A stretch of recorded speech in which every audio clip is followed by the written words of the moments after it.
শিক্ষার্থীবৃন্দ, আশা করি তোমরা সবাই ভালো আছো। তোমাদেরকে শুভ সকাল জানাচ্ছি। গত দিন আমরা তোমাদের জীববিজ্ঞান প্রথম পত্র ক্লাস আমরা শুরু করেছিলাম, যেটা অধ্যায় 1, যে অধ্যায়টা ছিল আমাদের কোষ ও এর গঠন। তো সেখানে আমরা কোষ সম্পর্কে প্রাথমিক যে আলোচনাগুলো, সেই আলোচনাগুলো আমরা করেছি। কোষ কি এবং কোষের প্রকারভেদ, সেখানে আমরা দেখেছি উদ্ভিদ কোষ, প্রাণী কোষ এবং দেহ কোষ, জনন কোষ, এবং তার পাশাপাশি আদি কোষ এবং প্রকৃত কোষের এদের বৈশিষ্ট্য এবং এদের পার্থক্যগুলো কি কি হতে পারে, সেগুলো আমরা জেনেছি। আজকে আমরা এই পরবর্তীতে যে আলোচনা আমরা করব, সেটা কি একটি আদর্শ উদ্ভিদ কোষের গঠন কিরকম হয়। একটি আদর্শ উদ্ভিদ কোষের গঠন, উদ্ভিদ কোষের গঠন। এখানে একটি আদর্শ উদ্ভিদ কোষের গঠন করতে গেলে যেটা আসে, একটি আদর্শ উদ্ভিদ কোষ বা আদর্শ প্রাণী কোষ, যেটাই বলি না কেন আমরা, আদর্শ কোষ আমরা কাকে বলবো? তা আদর্শ কোষ আমরা সেই কোষটাকেই বলবো যে কোষে তোমার কোষ প্রাচীর, কোষ ঝিল্লি এবং যাবতীয় যে সাইটোপ্লাজমীয় অঙ্গাণুগুলো এগুলো উপস্থিত থাকবে, সেই কোষটাকে আমরা কি বলে থাকি? আদর্শ উদ্ভিদ কোষ বা প্রাণী কোষ বলে থাকি। তাহলে আদর্শ কোষ আমরা কোনটাকে বলবো? যে সমস্ত কোষে তোমার সাইটোপ্লাজমীয় বিভিন্ন ধরনের যে সাইটোপ্লাজমীয় অঙ্গাণু এবং তার পাশাপাশি কোষ প্রাচীর, কোষ ঝিল্লি এগুলো অবস্থিত থাকবে, সেই কোষটাকে আমরা আদর্শ কোষ বলে থাকি। এখন যেহেতু জীববিজ্ঞান প্রথম পত্র আমরা উদ্ভিদ বিজ্ঞান পড়ে থাকি, সেজন্য এখানে আদর্শ উদ্ভিদ কোষের গঠনটা আমরা দেখবো। তো একটি আদর্শ উদ্ভিদ কোষের গঠন করতে গেলে আমরা এসএসসিতে আমরা উদ্ভিদ কোষ এবং প্রাণী কোষের দুইটা চিত্র আমাদের ছিল না, সেই চিত্র দুইটার ব্যবহার কিন্তু এখানেও আমাদের আছে। একটি আদর্শ উদ্ভিদ কোষের চিত্রটা কিরকম হয়, এই চিত্রটা আমাদের খুব ভালোভাবে আমাদের জানতে হবে। এবং সেখানে আমরা দেখেছি যে একটি আদর্শ উদ্ভিদ কোষের চিত্রটা সাধারণত কিরকম হয়। তোমার যেহেতু উদ্ভিদ কোষ, সেহেতু তোমার বাইরের দিকে অবশ্যই থাকবে? কোষ প্রাচীর থাকবে না, বাইরে অবশ্যই তোমার কোষ প্রাচীর বা সেল ওয়াল থাকবে। তারপরে যেটা কোষ প্রাচীরের ভেতরের যে আরেকটা প্রাচীর, যেটাকে আমরা কি বলে থাকি? কোষ ঝিল্লি বা সেল মেমব্রেন আমরা বলে থাকি। তাহলে এরকম কোষ প্রাচীর এবং কোষ ঝিল্লি, এবং এই কোষ ঝিল্লির ভেতরে তোমার কি থাকবে? বিভিন্ন ধরনের যে সাইটোপ্লাজমীয় অঙ্গাণু এবং তার সাথে নিউক্লিয়াস না। তাহলে এরকম একটা পূর্ণাঙ্গ নিউক্লিয়াস, যেটাকে আমরা বলি সুসংগঠিত নিউক্লিয়াস। তাহলে এরকম সুসংগঠিত নিউক্লিয়াস দিয়ে এবং বিভিন্ন ধরনের সাইটোপ্লাজমীয় অঙ্গাণু হতে পারে। সেগুলো তোমার ক্লোরোপ্লাস্ট, প্লাস্টিক যেটাকে আমরা বলি, তারপর Golgi body, lysosome, ribosome, centrosome, এগুলোকে আমরা বলছি তোমার বিভিন্ন ধরনের সাইটোপ্লাজমীয় অঙ্গাণু। তাহলে তোমার এই কোষ প্রাচীর, কোষ ঝিল্লি এবং এর ভেতরে তোমার নিউক্লিয়াস এবং বিভিন্ন ধরনের সাইটোপ্লাজমীয় অঙ্গাণু দিয়ে তোমার আদর্শ যে উদ্ভিদ কোষ, সেটা গঠিত হয়ে থাকে। তাহলে এখানে আমরা জানলাম যে এখানে একটি আদর্শ উদ্ভিদ কোষ বলতে আমরা কি বুঝি, এবং একটি আদর্শ উদ্ভিদ কোষের গঠন যদি চাই, তাহলে আমরা সেই ক্ষেত্রে আমরা যাব, সেই ক্ষেত্রে আমাদের একটা চিত্রের ব্যবহার করতে হবে। সেটা কোন চিত্র? সেটা তোমাদের যে বইয়ে তোমরা খেয়াল করবা, যে উদ্ভিদ কোষের যে চিত্রটা আছে, সেই চিত্রটা তোমাদের ব্যবহার করতে হবে। তাহলে এই চিত্রটা তোমরা চিহ্নিতকরণ সহ, বিভিন্ন ধরনের চিহ্নিতকরণ সহ এই চিত্রটা তোমরা ভালোভাবে দেখে রাখবে। এখন আমরা আসি, তোমার একটা কোষ সম্পর্কে জানতে গেলে এই যে কোষের যে বিভিন্ন অংশগুলো আছে, এগুলো সম্পর্কে আমাদের জানতে হবে। তাহলে উদ্ভিদ কোষের সবচেয়ে বাইরের প্রাচীর যেটা, সেটা কোষ প্রাচীর বা সেল ওয়াল না। কোষ প্রাচীর, কোষ প্রাচীর যেটাকে আমরা কি বলে থাকি? Cell wall. তাহলে এখন আমরা দেখব এই কোষ প্রাচীর কি এবং কোষ প্রাচীরের গঠনটা কিরকম এবং এদের কাজ কি। তিনটা জিনিস, একটা সংজ্ঞাটা আমরা জানবো, এবং এদের গঠনটা কিরকম, এবং কোষ প্রাচীর কোষে কি কাজ করে থাকে সেটা। তো কোষ প্রাচীর যদি সংজ্ঞায়িত করতে হয়, সেল ওয়াল বা কোষ প্রাচীর আমরা কাকে বলবো, সেই ক্ষেত্রে আমরা কি বলতে পারি? তোমার প্রতিটা উদ্ভিদ কোষে কি থাকে? তোমার একটি জড়, তোমার এখানে যেটা উদ্ভিদ কোষের একটা বৈশিষ্ট্য, উদ্ভিদ কোষ এবং প্রাণী কোষের মধ্যে একটা গুরুত্বপূর্ণ পার্থক্য তোমার উদ্ভিদ কোষে কোষ প্রাচীর থাকে, কিন্তু প্রাণী কোষে কোষ প্রাচীর থাকে না। ঠিক আছে? তাহলে উদ্ভিদ কোষের যে কোষ প্রাচীরটা থাকবে, সেটা কি দিয়ে নির্মিত থাকবে? সেটা তোমার জড় বা মৃত, যেটাকে আমরা বলি জড় বা মৃত, এবং সেটা হচ্ছে কি সেলুলোজ নির্মিত। সেলুলোজ ছাড়া অন্যান্য উপাদানও থাকে। তো এই সেলুলোজ নির্মিত একটা জড় কি কোষ প্রাচীর তোমার হচ্ছে অবস্থান করে থাকে। কোন ক্ষেত্রে? উদ্ভিদ কোষের ক্ষেত্রে। তাহলে এরকম প্রতিটি উদ্ভিদ কোষে আমরা দেখব কি একটি শক্ত আবরণ দিয়ে আবৃত থাকবে। তাহলে এই যে প্রতিটা উদ্ভিদ কোষে এই যে একটা শক্ত বাইরের যে একটা শক্ত জড় আবরণ দিয়ে আবৃত থাকে, যেটা হচ্ছে কি দিয়ে নির্মিত? যেটা হচ্ছে সেলুলোজ দিয়ে নির্মিত। এই জড় শক্ত আবরণটাকে আমরা কি বলে থাকি? কোষ প্রাচীর বা সেল ওয়াল বলে থাকি। তাহলে আমরা যখন হচ্ছে কোষের ইতিহাস সম্পর্কে আমরা গত ক্লাসে আমরা জেনেছি, সেখানে আমরা কোষের আবিষ্কারক কাকে বলা হয়েছে? রবার্ট হুক না? 1665 সালে তোমার হচ্ছে রবার্ট হুক তোমার হচ্ছে কোষ পর্যবেক্ষণ করেন, এবং উনি যে কোষ পর্যবেক্ষণ করেছিলেন তোমার ছিপির মধ্যে মাইক্রোস্কোপে তুমি ছিপির যে অংশটা দেখেছিলেন, সেখানে যে প্রকোষ্ঠগুলো দেখেছিলেন সেগুলোকে উনি হচ্ছে সেল নামে অভিহিত করেন। সেগুলো মূলত কি ছিল? এই জড় বা মৃত, এবং সেটা হচ্ছে কি এই যে কোষ প্রাচীর, এবং সেটাই হচ্ছে কি তোমার সেল ওয়াল বা কোষ প্রাচীর উনি হচ্ছে দেখেছিলেন। এরকম করে তোমার হচ্ছে এই কোষ প্রাচীর যেমন হচ্ছে ছত্রাকেও তোমার যত উদ্ভিদ আছে সেখানে তো সেলুলোজ নির্মিত জড় বা মৃত কোষ প্রাচীর থাকে। তাছাড়া হচ্ছে ছত্রাকে তোমার হচ্ছে কি কোষ প্রাচীরটা কি দিয়ে গঠিত থাকে? কাইটিন নির্মিত তোমার হচ্ছে কোষ প্রাচীর থেকে থাকে। তাহলে এরকম এখানে আমরা জানলাম কোষ প্রাচীর কি। তো এদের গঠনটা কি রকম? কোষ প্রাচীরের গঠন করতে গেলে তোমাদের বইয়ে দেখো একটা চিত্র আছে, কোষ প্রাচীরের গঠনের চিত্র। সেই চিত্রটা একটু আমরা বোর্ডে আঁকার চেষ্টা করি, সেটা কি রকম। এইটা হচ্ছে তোমার হচ্ছে একটা হচ্ছে গঠনের একটা অংশ, তারপরে হচ্ছে একটা হচ্ছে অংশ থাকে সেটা একটা, আর তারপরও আরো হচ্ছে তিনটা অংশ থাকবে, সেটা হচ্ছে কি একটা। এরকম করে অনুরূপ ভাবে এই পাশের একটা এরকম অংশ থাকবে।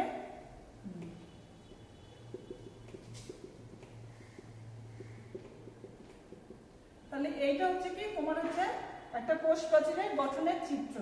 তো এখানে যেটা এখানে মাঝের যে তোমার মোটা দাগানিত অংশটা, এটাকে বলা হচ্ছে কি তোমার মধ্য পর্দা বা মিডিল ল্যামেলা, মধ্য পর্দা বা মিডিল ল্যামেলা। আর তারপরে যে অংশটুকু এই যে এই অংশটুকু একটা স্তর, এই স্তরটা হচ্ছে কি বলা হচ্ছে কি প্রাইমারি প্রাচীর বা প্রাইমারি ওয়াল, যেটাকে আমরা বলে থাকি প্রাইমারি প্রাচীর। আর এই প্রাইমারি প্রাচীরের পরের দিকে দেখো তিনটা স্তর, এই একটা, এটা একটা, এটা একটা, এই তিনটা স্তর মিলে যেটা একটা স্তর গঠিত হচ্ছে, যেটাকে বলা হচ্ছে কি সেকেন্ডারি প্রাচীর। সেকেন্ডারি প্রাচীর বলা হয়ে থাকে। তাহলে এইটা হচ্ছে কি চিত্রটা কিসের? এটা হচ্ছে কি তোমার হচ্ছে কোষ প্রাচীরের গঠনের চিত্র, কোষ প্রাচীরের গঠনের চিত্র। তাহলে এরকম হচ্ছে একটা কোষ প্রাচীরের যে তিনটা অংশ থাকে, যে তিনটা অংশ কি কি বললাম আমরা? একটা হচ্ছে কি প্রথমে কি থাকবে? এই যে মধ্য পর্দা বা মিডিল ল্যামেলা, মধ্য পর্দা বা মিডিল ল্যামেলা। তারপরে মধ্য পর্দার অন্ততলে কি গঠিত হবে? প্রাইমারি প্রাচীর বা প্রাইমারি ওয়াল, যেটাকে আমরা বলে থাকি প্রাইমারি প্রাচীর। আর প্রাইমারি প্রাচীরের অন্ততলে আবার কি গঠিত হবে? তিন স্তর বিশিষ্ট সেকেন্ডারি প্রাচীর বা গৌণ প্রাচীর বা সেকেন্ডারি ওয়াল, যেটাকে আমরা বলে থাকি সেকেন্ডারি প্রাচীর। তাহলে এরকম হচ্ছে তিনটা অংশ নিয়ে কোষ প্রাচীর গঠিত হয়ে থাকে। তো এই যে তোমার হচ্ছে প্রথমে যে অংশটা আসে মধ্য পর্দা, এই মধ্য পর্দাটা হচ্ছে কি করে? তোমার হচ্ছে সাধারণ পর্দা হিসেবে কাজ করে। তোমার কোষ প্রাচীরে তোমার হচ্ছে কোষ প্রাচীরের একটা স্তর, মধ্য পর্দাটার কি অবশ্যই কোষ প্রাচীরের একটা স্তর, তিনটা স্তরের মধ্যে একটা স্তর হচ্ছে কি তোমার মধ্য পর্দা। তো এই মধ্য পর্দা যেটা, সেটা হচ্ছে কি তোমার হচ্ছে সাধারণ পর্দা হিসেবে কাজ করে, এবং হচ্ছে দুইটা কোষকে কি করে পৃথক করে রাখে কে? এই মধ্য পর্দা। তাহলে এটা হচ্ছে, এবং মধ্য পর্দা কি কি দিয়ে গঠিত? এখানে কি কি থাকে? সেলুলোজ। প্রথমে বলা হয়েছে কি নির্মিত থাকে? সেলুলোজ। তো মধ্য পর্দার যে গঠনের মধ্যে যে উপাদানগুলো থাকে সেটা কি কি থাকে? সেটা থাকে সেলুলোজ, তাছাড়া কি থাকে? হেমি সেলুলোজ, হেমি সেলুলোজ, আর তাছাড়া হচ্ছে কি গ্লাইকোপ্রোটিন। ঠিক আছে, কি থাকবে? গ্লাইকোপ্রোটিন। তোমার এই সব উপাদান নিয়ে তোমার হচ্ছে কি গঠিত হয়ে থাকে? তোমার এই মধ্য পর্দা যেটা, সেটা হচ্ছে কি গঠিত হয়ে থাকে। তাহলে এই মধ্য পর্দাটা আমরা দেখলাম কি তোমার হচ্ছে সাধারণ পর্দা, কোষ প্রাচীরের তোমার হচ্ছে একটা স্তর, যেটা হচ্ছে কি তোমার সাধারণ পর্দা হিসেবে কাজ করে, এবং সেটা হচ্ছে কি দুইটা কোষকে তোমার হচ্ছে কি আলাদা করে রাখে এই মধ্য পর্দা। আর মধ্য পর্দাটা কি কি দিয়ে গঠিত হয়? সেলুলোজ, হেমিসেলুলোজ এবং হচ্ছে তোমার গ্লাইকোপ্রোটিন, এইসব উপাদানে তোমার হচ্ছে এই মধ্যপর্দা যেটা সেটা হচ্ছে কি গঠিত হয়ে থাকে। তারপরে দ্বিতীয় যে অংশটা প্রাইমারি প্রাচীর, এই মধ্যপর্দার অন্ততলে তোমার হচ্ছে কি হয়, একটা স্তর বিশিষ্ট একটা স্তর থাকে যেটাকে বলা হচ্ছে কি প্রাইমারি প্রাচীর তোমার হচ্ছে হয়ে থাকে। এবং এটা হচ্ছে কি এর পুরুত্বটা তোমার হচ্ছে কম হয়ে থাকে কিসের তুলনায়, সেকেন্ডারি প্রাচীরের তুলনায়। তাহলে এই সেকেন্ডারি প্রাচীরের তুলনায় এই প্রাইমারি প্রাচীর ওয়াল বা পুরুত্ব যেটাকে আমরা বলে থাকি সেটা হচ্ছে কি তুলনামূলকভাবে কম হয়ে থাকে। আর কিছু কিছু ক্ষেত্রে, কিছু কিছু সব ক্ষেত্রে না, কিছু কিছু ক্ষেত্রে তোমার হচ্ছে কি তোমার হচ্ছে আরো একটা স্তর দেখা যায় যে যেটা হচ্ছে কি প্রাইমারি প্রাচীরের অন্ততলে তোমার একটা 3 স্তর বিশিষ্ট, দেখো এদিকে হচ্ছে 3 স্তর, এদিকেও 3 স্তর, এই 3 স্তর বিশিষ্ট একটা স্তর তোমার হচ্ছে থেকে থাকে যেটাকে আমরা বলে থাকি কি সেকেন্ডারি প্রাচীর বা সেকেন্ডারি ওয়াল আমরা বলে থাকি। তাছাড়াও এখানে চিত্রে দেখবা এখানে হচ্ছে আরো কিছু থাকে কি তোমার হচ্ছে কূপ, এখানে দেখবে একটা হচ্ছে কি তোমার হচ্ছে পিট পিয়ার বলে একটা শব্দ আছে, পিট পিয়ার, পিট পিয়ার।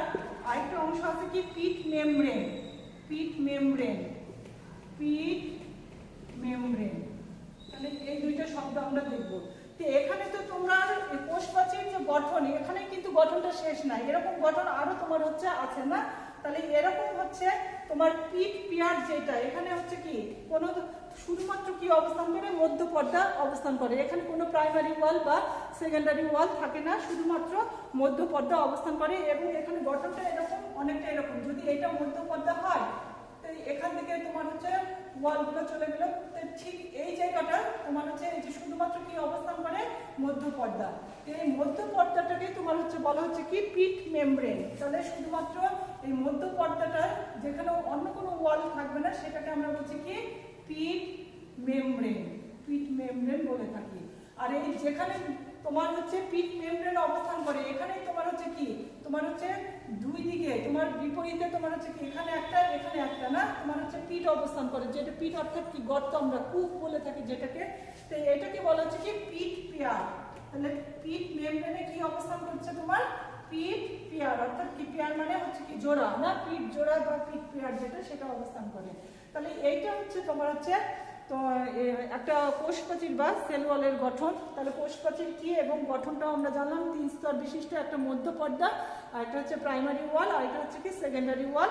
প্রাইমারি ওয়াল হচ্ছে সাধারণ মধ্যপর্দা যেটা সাধারণ পর্দা হিসেবে কাজ করে এবং দুইটা কোষকে তোমার হচ্ছে পৃথক করে রাখে এই মধ্যপর্দা, এবং এটা সেলুলোজ, হেমিল সেলুলোজ এবং গ্লাইকোপ্রোটিন দিয়ে তোমার হচ্ছে গঠিত হয়ে থাকে। আর মধ্যপর্দার অন্ততলে কি গঠিত হবে প্রাইমারি প্রাচীর, 1 স্তর বিশিষ্ট প্রাইমারি প্রাচীর। এইটাও হচ্ছে তোমার কি কি দিয়ে গঠিত হয়ে থাকে প্রাইমারি প্রাচীরটা, তোমার এখানে তোমার হচ্ছে প্রাইমারি প্রাচীর যেটা সেটা মধ্যপর্দার অন্ততলে গঠিত এবং সেলুলোজ এবং লিগনিন। তোমার প্রাইমারি প্রাচীর যেটা হচ্ছে কি দিয়ে তৈরি হয়ে থাকে, এখানেও সেলুলোজ এবং লিগনিন নামক উপাদান থাকে। আর প্রাইমারি প্রাচীরের অন্ততলে তোমার 3 স্তর বিশিষ্ট কি গঠিত হয়ে থাকে সেকেন্ডারি প্রাচীর তোমার হচ্ছে গঠিত হয়ে থাকে। সব ক্ষেত্রে না, কোনো কোনো ক্ষেত্রে সেকেন্ডারি প্রাচীর তোমার গঠিত হয়ে থাকে। আর তাছাড়া এখানে আমরা কি পাইলাম আরেকটা গঠন পিট মেমব্রেন, যেখানে শুধুমাত্র কি থাকবে মধ্যপর্দা থাকবে, কোনো রকম প্রাইমারি ওয়াল বা সেকেন্ডারি ওয়াল সেখানে অবস্থান করবে না। আর পিট মেমব্রেনে মুখোমুখি দুইটা হচ্ছে পিট অবস্থান করে যেটাকে বলা হচ্ছে কি পিট পিয়ার বলা হয়ে থাকে। তাহলে এইটা ছিল আমাদের হচ্ছে কি একটা কোষ প্রাচীরের গঠন কিরকম হয় সেটা হচ্ছে আমরা দেখলাম। এরপর আসি আমরা হচ্ছে কোষ প্রাচীরের কাজ কি, কোষ প্রাচীর তোমার হচ্ছে কি কাজ করে থাকে উদ্ভিদ দেহে। তো কোষ প্রাচীরের অনেকগুলো কাজ আছে, তার মধ্যে গুরুত্বপূর্ণ যেটা হচ্ছে কি তোমার হচ্ছে একটা কাজ হচ্ছে গুরুত্বপূর্ণ একটা কাজ হচ্ছে কি তোমার হচ্ছে কোষ প্রাচীর কি করে।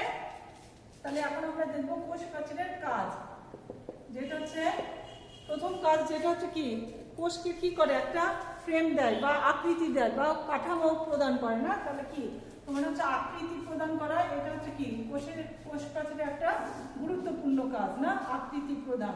তাছাড়া হচ্ছে কি করে থাকে তোমার আকৃতি প্রদান ছাড়া তোমার কোষ প্রাচীরের ভেতরে তোমরা কোষের চিত্র, উদ্ভিদ কোষের চিত্রটা যদি একটু কল্পনা করো, বাইরে থেকে আমরা কোষ প্রাচীর দেখি এবং এর পরের যে অবস্থানটা সেটা হচ্ছে কি কোষঝিল্লি, এবং এর কোষঝিল্লির ভেতরে অবস্থান করে কি তোমার বিভিন্ন ধরনের সাইটোপ্লাজমীয় অঙ্গাণু। তাহলে কি এখানে যদি কোষ প্রাচীর এটা হয়, তারপরে স্তরটা কোষঝিল্লি আর এর ভেতরে সাইটোপ্লাজমীয় অঙ্গাণু, তাহলে কোষ প্রাচীরটা কি করছে তার পরবর্তী যে তোমার অংশগুলো অর্থাৎ কোষঝিল্লি এবং বিভিন্ন ধরনের সাইটোপ্লাজমীয় অঙ্গাণুগুলো এগুলোকে কি সুরক্ষা প্রদান করছে না, তোমার হচ্ছে সুরক্ষিত রাখছে। তাহলে ভেতরের যে যাবতীয় তোমার হচ্ছে উপাদান থাকে, ভেতরের যে যাবতীয় উপাদান। এগুলোকে কি উপাদানকে কি করে সুরক্ষা প্রদান করে না, সুরক্ষা প্রদান করে কে, সুরক্ষা করে কে তোমার এই কোষ প্রাচীর। তাহলে একটা আকৃতি প্রদান করে, আর এটা হচ্ছে কি যাবতীয় যে উপাদানগুলো আছে সেগুলোকে তোমার হচ্ছে সুরক্ষা প্রদান করে। তাছাড়া আরো একটা কি কাজ করে কোষ প্রাচীর, যেটা হচ্ছে করে থাকে কি তোমার প্রয়োজনীয় শক্তি এবং দৃঢ়তা প্রদান করে। তার মানে একটা কোষকে তোমার হচ্ছে তার যে প্রয়োজনীয় শক্তি লাগবে এবং দৃঢ়তা প্রদান, সেই কাজটা কে করে থাকে কোষ প্রাচীর। তাহলে 3 নম্বরে আমরা কি বলতে পারি, প্রয়োজনীয় শক্তি এবং হচ্ছে কি তোমার হচ্ছে যাবতীয় প্রয়োজনীয় শক্তি ও দৃঢ়তা প্রদান, না দৃঢ়তা প্রদান করে থাকে কোষ প্রাচীর।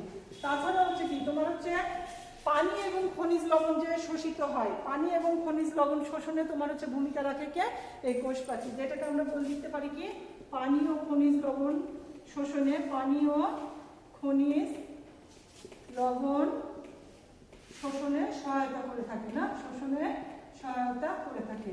তাহলে এরকম বিভিন্ন কাজ তোমার হচ্ছে কোষ প্রাচীর করে থাকে, যারা একটা হচ্ছে কি আকৃতি প্রদান করে থাকে, আর একটা হচ্ছে কি ভেতরের যে যাবতীয় উপাদান অর্থাৎ কি কোষ ঝিল্লি এবং ভেতরের যে বিভিন্ন ধরনের সাইটোপ্লাজমীয় অঙ্গাণু সেগুলোকে সুরক্ষা প্রদান করে কি তোমার হচ্ছে বিভিন্ন ধরনের ঝড়ঝাপটা থেকে, সহজ কথায় যদি আমরা বলতে চাই তাহলে বিভিন্ন ধরনের ঝড়ঝাপটা থেকে কি রক্ষা করে এই কোষ প্রাচীর।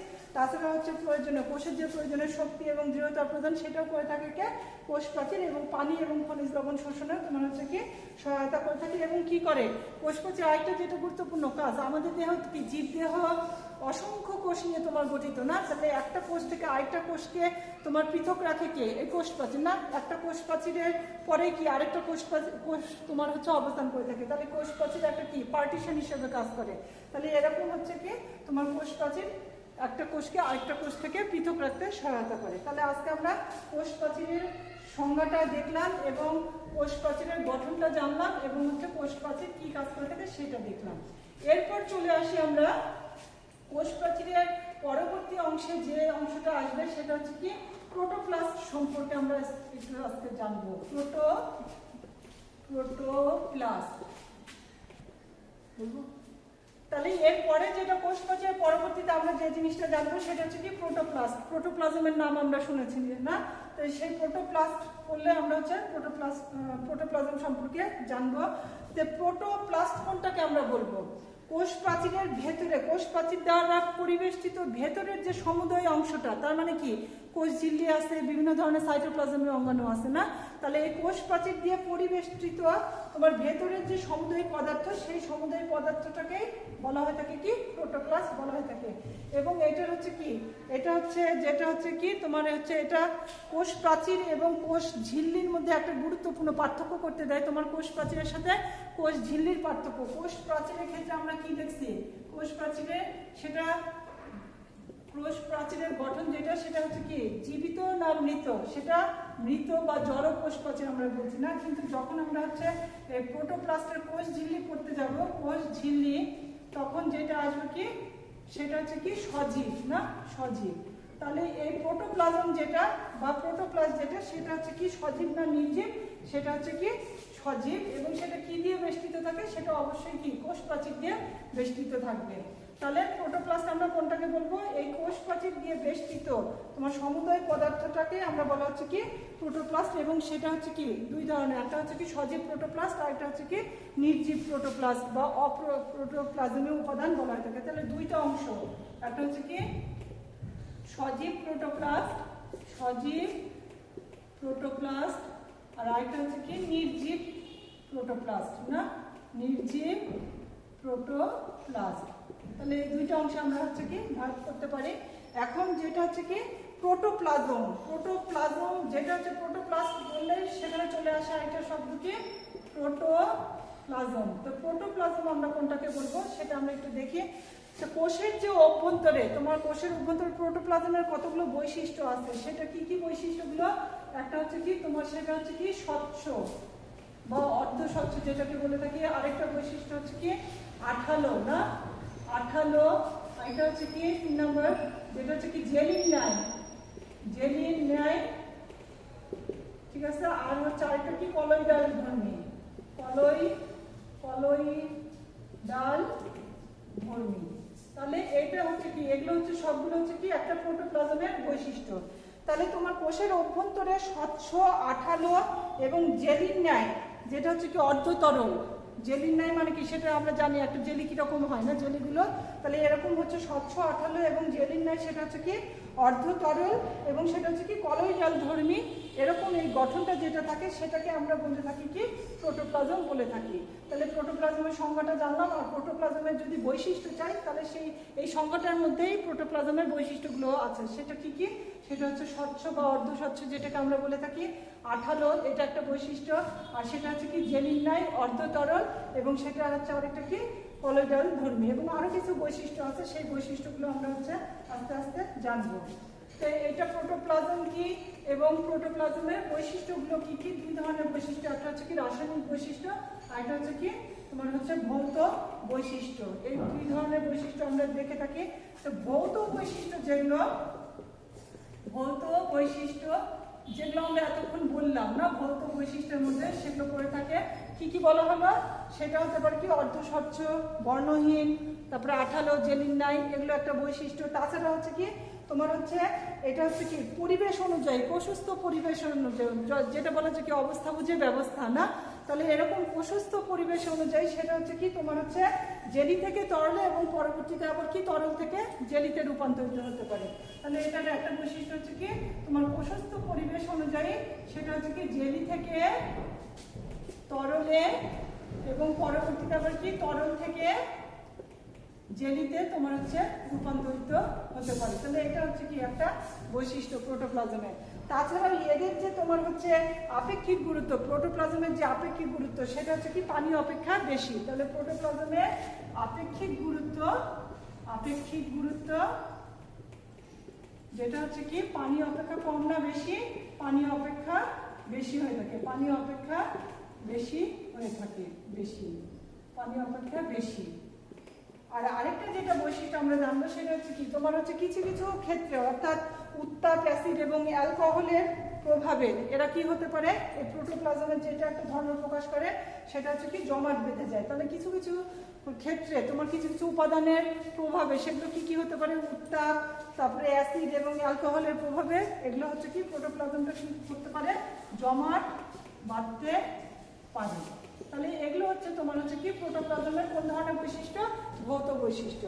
আর আরেকটা যেটা হচ্ছে বৈশিষ্ট্য আমরা জানবো সেটা হচ্ছে কি রাসায়নিক বৈশিষ্ট্য। তো রাসায়নিক বৈশিষ্ট্য করলে এখানে হচ্ছে প্রোটোপ্লাজমের মধ্যে অধিকাংশ যে অংশটা বেশি থাকে সেটা হচ্ছে কি পানি।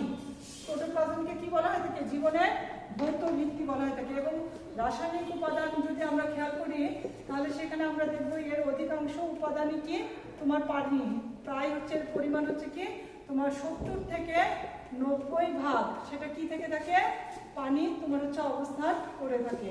তাছাড়াও যেটা থাকে কোষের প্রোটোপ্লাজমের মধ্যে সেটা কি কি থাকে, একটা হচ্ছে কি সেটা বিভিন্ন ধরনের প্রোটিন, ঠিক আছে, বিভিন্ন ধরনের প্রোটিন, তাছাড়া হচ্ছে কি কার্বোহাইড্রেট,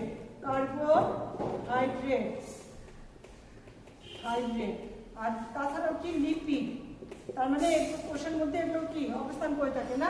তাহলে পানি বাদেও তোমার হচ্ছে আর যে উপাদানগুলো থাকে, প্রোটিন থাকে, বিভিন্ন ধরনের প্রোটিন, কার্বোহাইড্রেট এবং লিপিড, যেগুলোকে আমরা জৈব উপাদান বলি না। এবং তাছাড়াও কিছু অজৈব উপাদান যেমন হাইড্রোজেন, নাইট্রোজেন, সালফার, ফসফরাস, বিভিন্ন ধরনের যে অজৈব উপাদানগুলো, এই উপাদানগুলো তোমার হচ্ছে এই প্রোটোপ্লাজমের মধ্যে অবস্থান করে থাকে। তো ঠিক আছে শিক্ষার্থীবৃন্দ, আজকে আমরা জানলাম যে একটি হচ্ছে আদর্শ কোষ বলতে আমরা কি বুঝি এবং একটি আদর্শ উদ্ভিদ কোষের চিত্রটা কিরকম হয় সেটা তোমরা ভালোভাবে প্র্যাকটিস করবে। আর তার পাশাপাশি আমরা আজকে যেটা দেখলাম সেটা হচ্ছে কি কোষ প্রাচীরের সংজ্ঞা এবং কোষ প্রাচীরের গঠন এবং হচ্ছে তার কাজ কি, এবং যেটা হচ্ছে কি প্রোটোপ্লাস্ট কাকে বলে বা প্রোটোপ্লাজম কাকে বলে, এবং প্রোটোপ্লাজমের ভৌত বৈশিষ্ট্য এবং রাসায়নিক বৈশিষ্ট্যগুলো কি কি সেগুলো আমরা জানলাম। আশা করি তোমরা অবশ্যই ক্লাসগুলো ফলো করবে। আগামীতে আমরা হচ্ছে তোমার কোষ প্রাচীরের যে পরবর্তী যেটা হচ্ছে কোষ ঝিল্লির একটা গুরুত্বপূর্ণ একটা গঠন আছে যেটাকে আমরা বলি ফ্লুইড মোজাইক মডেল, সেই মডেলটা আমরা হচ্ছে চিত্র সহকারে আলোচনা করব। তোমাদের সবাইকে ধন্যবাদ।